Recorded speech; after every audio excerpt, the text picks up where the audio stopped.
So when I was at a game store trying to figure out what Sonic games to play this year, I came across Sonic Unleashed. I've never played it before and never really heard anything about it. I texted Johnny, the guy who often gives me recommendations, and mostly infuriating ones, and he said, and I quote, "Is that the werewolf one?" "Nope. Heard it's fucking terrible. You should definitely buy it." So here we are. Sonic Unleashed isn't fucking terrible. Quite the opposite, actually.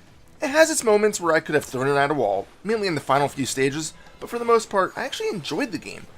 Which shocked me a bit, since the game really didn't give off a good first impression.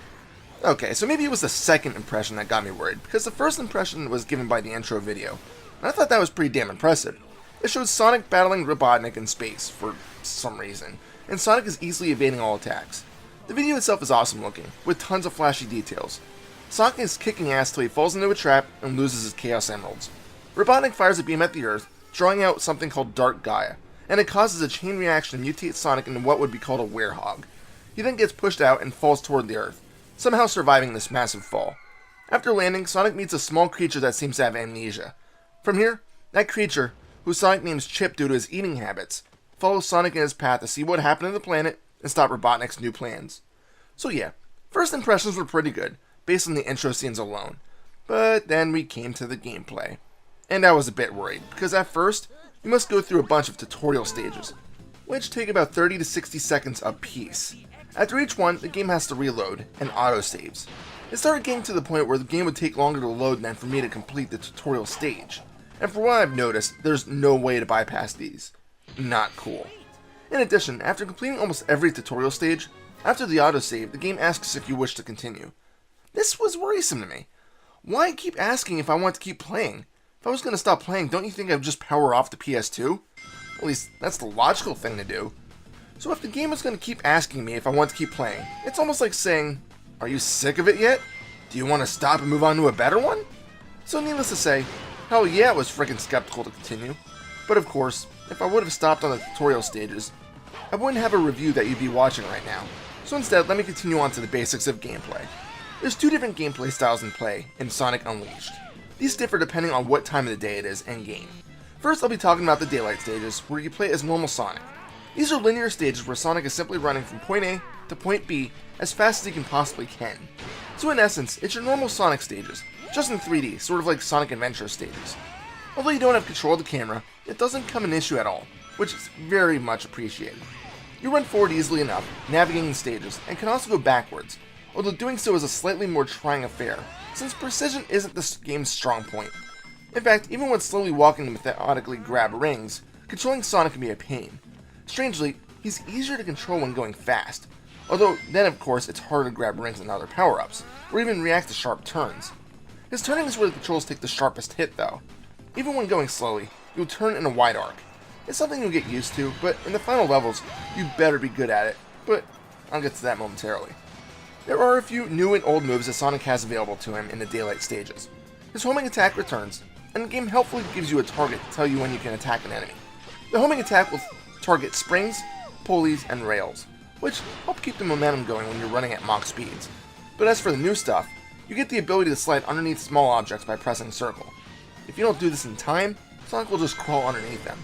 This small hiccup can cost you valuable seconds though, if you're trying for the S rankings. Another new ability is the Turbo Boost. By pressing square, Sonic will use up one bar of the turbo gauge in the bottom left of the screen to move forward in a sudden burst of speed. I'll talk about the turbo gauge shortly. The other new move, which you'll probably use frequently to turn sharper corners, is the Corner Drift. By doing this, Sonic will drift around the corner, giving you a boost to your turbo gauge. That's really the only reason to do it, other than going around turns smoother. It's helpful for both reasons though. So let me talk about the turbo gauge. At the beginning of each stage, you start with 3 bars, but it can be upgraded to 6 by collecting rings without taking damage. The first upgrade is at 30 rings, the second 60, and the final at 90. That's the main reason for collecting rings, but they do have the normal Sonic use where you won't lose a life unless you take damage without holding any rings or fall down a cliff. In addition, for what I think is a first, getting hit doesn't necessarily cause Sonic to lose all of his rings. If you have a good amount of them, you'll only lose a portion of them, giving you a slightly higher chance of surviving. These daytime Sonic stages aren't normally that difficult though, so it isn't normally a problem. But I veered off the path there, and I need to finish talking about their boosts. These boosts may not necessarily be useful on its own if you don't care about your timed runs, but there's another advantage. It's yet another way to take down enemies. If you use the boost and run into an enemy, it'll pop them into the air and destroy them by the forceful hit. Oh, and I should mention that destroying enemies gives you boost as well. Almost forgot that little bit. You probably noticed that the daylight stages aren't limited to just 3D moments. The game will occasionally shift into 2D segments, which feel like your classic Sonic games. This is a welcome addition, and something that they may have learned was missing from Sonic Adventure. Although the 2D parts of the game are over much more quickly than the 3D areas, they tend to be a bit more fun. I don't know, maybe I just like hanging on to that retro feeling. But the 3D parts to me just feel like a racer instead of a Sonic game. Sliding around, using boost, hitting ramps.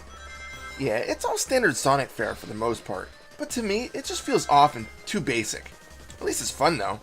And as you can probably figure out, speed is the main focal point of these daylight stages, but you need to keep aware of your surroundings. If you're running at high speeds and smack a wall, Sonic will hilariously fall backwards, making him completely vulnerable for a few seconds. I did laugh every time it happened though. Let's move on to the night stages, where you play as the Werehog, who is Sonic as well, just mutated by that dark guy as powers. The game shifts from a normal high-speed point A to point B race against the clock to a much slower beat-em-up. Wait, what? Yeah, you heard me right. A fucking beat-em-up game. Sonic finds that he bears a similar characteristic with Stretch Armstrong, as he can stretch his limbs to grab things and to fight enemies. Did I just date myself there? Is Stretch Armstrong still a thing? Probably not. But anyway, Sonic gets to use these new elastic arms to punch and slap enemies. Basically, everything changes entirely with gameplay. Instead of a turbo meter, you now have a health bar. Rings aren't counted in the normal sense, but instead increase your life. In addition, you now have an extra meter, which is used for some sort of rage mode, where Sonic's attack power increases temporarily. I didn't find much use for this, so I didn't use it often, but it is available. The fighting itself is pretty standard. In fact, possibly too much so. You can run up to enemies and alternate between square and circle to create combos. Apparently, it's best to keep alternating, according to the game, but you can smash the same button if you really want to. It doesn't make much of a difference. You can block attacks, but it's not really needed often, as you can usually just keep attacking to prevent enemies from attacking. I really don't have a lot to say about the fighting, because there's nothing that sums it up better than by simply saying it's just plain average. You go from one area to another, fighting anything that pops up, and frequently being blocked from progressing until you destroy all of the current enemies. Instead, I want to talk about the platforming that's required of you. Yes, there's platforming that's needed in the daylight scenes too, but it's nothing compared to the night levels. The platforming in the evening requires a lot more precision, and that's not a good thing. Just like the daylight scenes, there's no camera controls, so forget trying to get a better angle on a jump. But worse, Sonic the Werehog slides around worse than his normal Hedgehog form. As such, it's way too easy to jump onto a small ledge and then fall straight off. I can say that I've lost a lot more lives falling down cliffs than by taking damage from enemies. It's frustrating, I can promise you that. In addition, to compound this issue, the moves you perform by pressing R1 seem to have a permanent delay to when you press the button and when you actually grab the object. R1 grabs anything that is, well, grabbable. Ledges, poles, boxes, enemies. You press R1 to hold them, but that delay can be deadly when jumping from ledges and poles. Spinning from these circular things is just completely crap, because it took me almost till the end of the game before I finally started figuring out how to accurately hop from them in the direction I wanted to move in. But even then, it's still tricky. Whenever I came across one of these, I cursed the game. But I persevered and made it. Somehow. But in any case, you need to be extremely careful when jumping from ledge to ledge, because if you don't press R1 exactly when necessary, kiss one of your lives goodbye. At least the Werehog stages are different though. When playing the daylight levels, each city only has one real stage, and then each subsequent level is more of a challenge, which range from making it start to finish without breaking bases propped up in the level, collecting a certain amount of rings, or simply racing from point A to point B before the clock runs out. Oftentimes these aren't the whole level, so it feels like the developers were just trying to lengthen the time actually playing the game with simple repetition. Man, I hate that shit. When you're not playing either the day or night levels, you have the adventure areas to muddle through. They were changed significantly from how Sonic Adventure worked. No longer are you free to move around the hub world. Instead, the game now functions like a point-and-click game, and a substandard one at that. It just feels way too lazy in design. The game takes place in multiple continents, and the goal is the same. Get a few stone tablets, find a person who can assemble them all, enter the temple, and then open the middle door to face the boss. Afterwards, you get a Chaos Emerald, and then that part of the world is rid of the Dark Gaia's power, causing the continent to fall back into place on the planet. This may sound easy and quick, but I can assure you, it's not. The game attempts to drag it out. Most of the time, it goes like this. You enter a continent, or more accurately a city, and have to talk to every frickin' inhabitant. Then you go back to one you already talked to, and he'll tell you where the temple is. You'll go there, and enter either the day or night stage depending on the city you're in. You'll then go back into town, talk to the people again, and then do the other set of stages. Head back to town, talk to the tablet combiner, and then face the boss. At first, it's not so bad, but the things that people have to say aren't terribly interesting, and so this whole process is dragged out way too long. It just feels like a lazy way of implementing the adventure parts of the game. Let me talk about the temples. Each city has one, and each has a day, night, and boss door. In addition, on the sides of each, you'll see locked doors that are only accessible once you collect a specified amount of medals. What irritated me, and ultimately made me not bother with them, is that the game doesn't tell you how many of the medals you need right on the door. But instead, you see what is needed by approaching the locked door and having Chip bring up a small conversation on what is needed. It's just a larger waste of time, something this game already does in the adventure scenes of the game. And here's something I don't understand. When clearing the daylight stages, you get moon medals. When finishing the Werehog stages, you get sun medals. Shouldn't this be the other way around? I don't understand it. Here's another thing that irritated me. You can't skip cutscenes. This usually isn't a huge deal since the game is fairly simple, but now I want to talk about the final stage, Eggman Land. I got so pissed at this level that I actually stopped playing it, came back a few hours later, and had to watch the extremely lengthy cutscene that happens prior to starting it again, without having the ability to skip it. Yet I witnessed the game autosaving afterwards. Ugh. But as for the stage itself, I'll say it's a sick twist in the difficulty curve. If anything, the earlier 95% of the game gave you a serious case of false sense of security. This shit sucks. It's not so bad at the start, but as you continue on, you're given obstacle after obstacle that requires pinpoint precision with your homing attack and perfection when turning. The final part of the stage is the worst though, where there's swinging hazards, dangerous twisting roads that can force you right down to your doom, and high-speed areas where you absolutely must time using L1 and R1 to dart from side to side. The only way I was able to proceed and finish the stage was to walk through here at a snail's pace. It's not the way I prefer to play a Sonic game though. And the boss for this?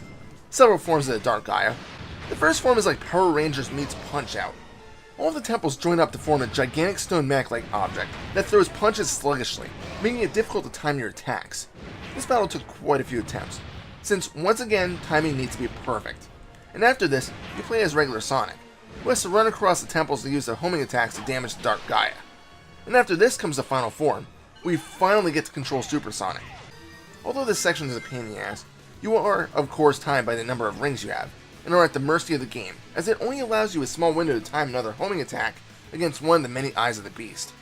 As you zoom towards your target, you have to avoid the large chunks of rock that are attempting to crush your body. Once you manage to defeat this form, your quest is over, and you can finally relax. Well, unless you want to go for all the medals, of which I did not. You know, I forgot to mention that experience and level up system that affects Sonic's Werehog. Man, I still can't get used to saying that. Anyway, in the night levels, you may notice that the red orbs are absorbed by Sonic. Think of these in the same vein as God of War. They're experience orbs. After each night stage, they are counted up, and if you've reached a certain level, you've unlocked a new ability, or stat increase. There's really only 5 abilities to learn, and the rest of the upgrades are simple life, strength, or unleashed, which is what I call the rage meter.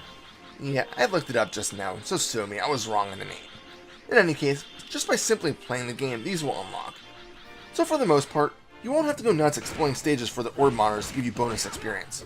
Of course, it helps if you're trying to max yourself out quickly before the end of the game, but it's not entirely necessary. And if you're curious, regular Sonic has no upgrades available, so he doesn't even amass experience. There's one thing that confuses me. There are your normal cameos from various supporting characters, namely Tails and Amy Rose. Yet Knuckles is strangely missing, and he was never mentioned once. What the deuce, Sega? I don't know. I've always liked Knuckles as a character, and it was a little disappointing not seeing him in the game at all. The visuals of the game are pretty good, for the most part. Sure, the Werehog's levels graphics are pretty subdued with dark colors, but that's to be expected when all of them take place at night. The regular daytime levels are typically pretty bright, with some nice background graphics to make the world feel believable. The cutscenes are all impressive too. All in all, graphics are a positive point to the game. I wish this could be said about the music, but it just doesn't sound like it belongs. The first level of the game has good music for the daytime stages, but after that, the game has music that I think could best be described as carnival music. You'd just have to hear it for yourself, but that's my opinion on it. Overall, Sonic Unleashed was a pleasant surprise. I wasn't expecting the game to be great, but it actually turned out to be fun. Yeah, it has its problems, like the combat being way too basic and the delay on certain actions, plus the frustratingly difficult final stages, and even the lazily designed adventure segments. But overall, I'd have to recommend this one. I also wish there was a way to turn off the autosave, because the game saves way too frequently, and sometimes twice in between stages if there was a cutscene. But again, that's a minor complaint. And so you're aware, it's also available on PS3 and Xbox 360 if you feel like playing those. And honestly, if I can find it dirt cheap, I may give those a shot to see if there's any major differences. But until then, the PS2 version will suffice. Final score? 7 out of 10. This is Reaper. Happy fragging.